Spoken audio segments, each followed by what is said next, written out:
Before we start answering these questions rather, we need to understand what is meant by public goods. When we think of governments, we think of services such as defense. We think of services such as policing, health, education.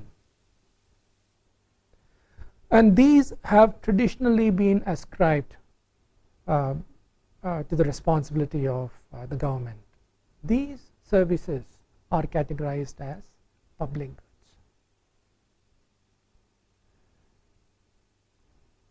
The private sector in general has little incentive to provide such public goods. Why might this be so?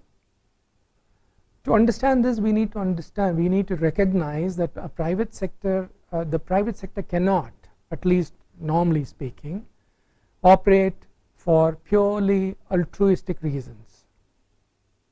Private sectors exist, are established with a profit motive in mind.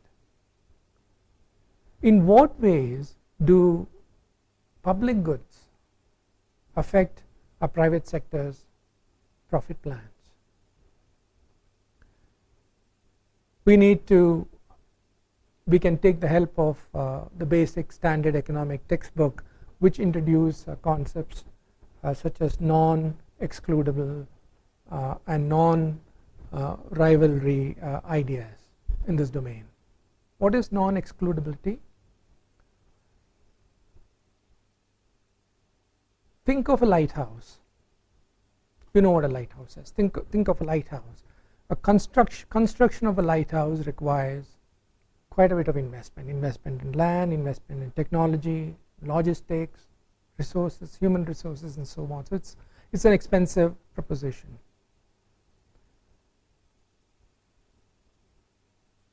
Once the lighthouse becomes operational, it will become virtually impossible for the owner of the lighthouse to ensure that every ship which derives benefit from this lighthouse pays for its services. How is it to ensure that? So non-excludability means once a good is produced, it's very difficult to prevent people from using it without paying for it. So public goods generally have this non-excludability characteristic.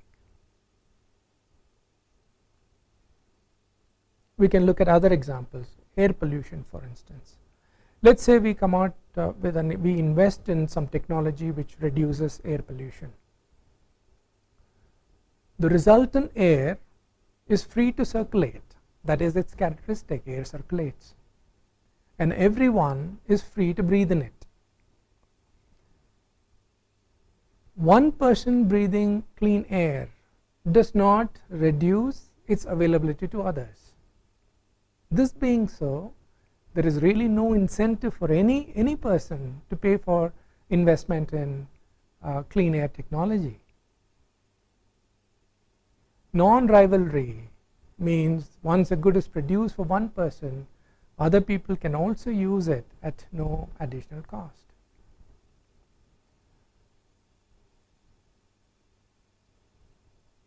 We need to also appreciate a couple of other problems which emanate from the characteristic of public goods. The problem is not merely that it will be very expensive to collect a fee from all those who benefit from services of the nature that I've just described. How do you determine how much should be charged?